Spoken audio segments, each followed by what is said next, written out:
are going to explore Wuhan. Wuhan. Wuhan. Wuhan. Wuhan! We're going to explore Wuhan, and we're going to what they call Walmart Plaza. In this episode, Dolly and I were on our own in Wuhan, China.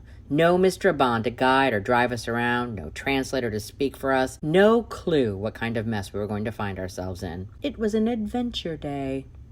Welcome to episode 4 of my I have no idea how many episodes I'm going to get out of the plethora of footage from my amazing trip to China series, so be sure to subscribe and ring that little bell so you don't miss one episode. We're going to walk it. I mean, why not, right? Exercise again. Let's go, bye-bye. Our first plan of attack was to get around the whole roundabout circle thing from hell to the other side where we saw the Walmart Plaza, the shopping mecca of the area. The circle thingy roundabout from hell was seriously one scary place with traffic patterns with no rhyme or reason, no lines to contain traffic, no lights to stop people from going or making ways for others, and definitely no mode of transportation refused. The cars, the trucks, the buses, the mopeds, the bicycles, and the human feet all zigzagging across the same 200-foot quadrant of roadway. I've seen ants move in a safer and more unified pattern, seriously. But if I watched long enough, I noticed it wasn't the movement, but the sound that directed the mayhem. It spoke in honks. If there was a vehicle getting close to them, they honked. Moved into their traffic pattern, they honked. Stepped out in the street when they have no intention of stopping and they're going to hit you, they honk. Moped moving too slow, yep, they honk. It's all about the honking here. If you follow the honks, you can safely get across the street. Honk means no. Honk means no. Don't go. We're gonna go.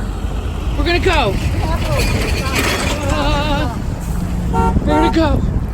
Oh my god, oh my god, oh my god, oh my god. Oh, I almost fell. Oh. After we got across the street unscathed, our next challenge was to follow a map with Chinese street names, which, yeah. Maybe the directions are backwards because we're on the other side of the world. Huangpi Avenue. Huangpi Avenue. So That's it. No. Go that road. Because this is Huangpi, it's this way. So we have to go this way, see? This way. Okay. All we wanted to do was get to Walmart Plaza, and that was not going to be easy breezy like we thought. Dolly was out of red money. So, in addition to finding a place to eat and a few incidentals, we actually needed to find a bank. Luckily, many of the instructions beyond the putting in your code request included text in English. Oh boy, this does not say English at all. But trying to find a bank that accepts a U.S. Visa or MasterCard is a lot more difficult than you might think. Yay! Lesson learned? Definitely exchange more U.S. currency for Chinese yen before you get here. Like, a lot more. After success at the bank, on our walk to the plaza, Dolly immediately noticed her all-time favorite drink. That goes to Walmart. Yeah, but is that my bubble drink?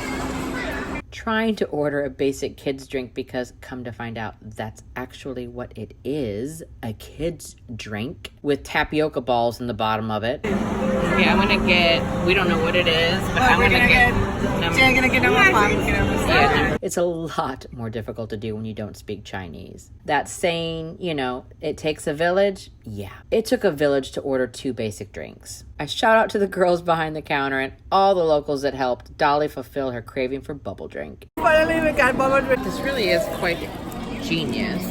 I mean, it's like a little holder so that you can actually walk around, because we are going into the Walmart. The Walmart. Are the bubbles like the jelly things? Is that what you're calling the jelly things? Okay. Nice bubbles. Chewy bubbles.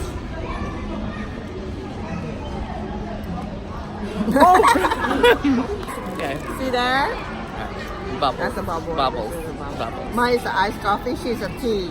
Tea. Iced tea.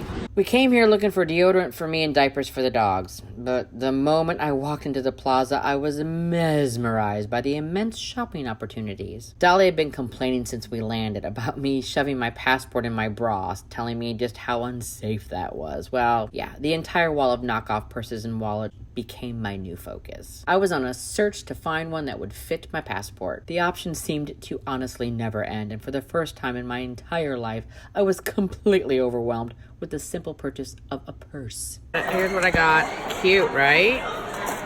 From there, we found this adorable place. It's like a dollar store, but so much better. Some very unique finds I don't think I would ever find in the States. They had this cooling mat that isn't that chintzy hard plastic, but nice soft fabric and perfect for the dog crates in the summer. And as a person that drives around with a back scratcher on the dash of my car, I recommend a beat and stick to anyone that finds it. Surprisingly, the results of beating myself are insanely awesome. At this point, we were starving, and we hadn't even made it to Walmart yet.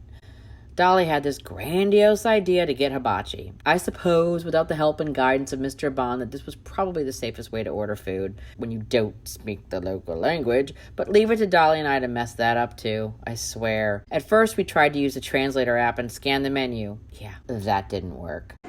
Dish. This sucks. We thought maybe using the app to talk into to explain what we wanted might work. Yeah, that just inspired every employee at the restaurant to join in and try to figure out what the two crazy Americans wanted to eat for lunch. Eventually, we just ended up pointing to pictures and everybody shook their heads and laughed, and it all turned out. But still, I will say this though. Everyone that we ran into tried very, very hard to understand and accommodate us, and our assumptions were absolutely correct because the food was definitely delicious. It was now time to walk off all that yummy food and head on up to the much-anticipated Walmart of China. Of course, it started with a dilemma, and this was truly a first for me. Lockers for you to store your belongings in before even walking into a store? Oh! Holy crap. And once we stepped in, here is my report. It's kind of like an American version, but not really. I think the thing that threw me off is everything is red and yellow. I'm so used to the blue and yellow from back home. The prices are about the same and the quality of the items as well, but again, not much in English. My quest for deodorant was a complete bust. I can't do that whole roll-on thing, which apparently is all they have in China, so I realized I was going to have to make what I had last through the rest of my trip. But diapers, now that was a success. Figuring out sizes was one thing, but come to find out they don't have that little sticker piece that holds the diaper on. Maybe that's just an American thing? Not quite sure how these things work, but I suppose if we actually spoke Chinese, we could ask someone, but yeah, no. Wasted purchase. All in all, I think the day was a success. We didn't get hit by a car or lost. We didn't end up eating bugs or anything gross and nasty. Thanks to the power of photos on a menu, of course. We learned that Chinese hold the higher quality dollar store items to themselves, and that is rightfully so. And thanks to their fashion coolness, I now own a matching set of items to help me not only sleep while on this back-assward schedule, but also breathe safely in style.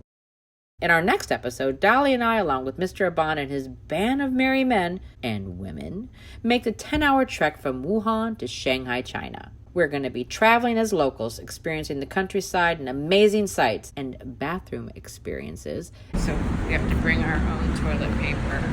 Oh, my lords. Oh, my lords. As we make our way to the World Dog Show.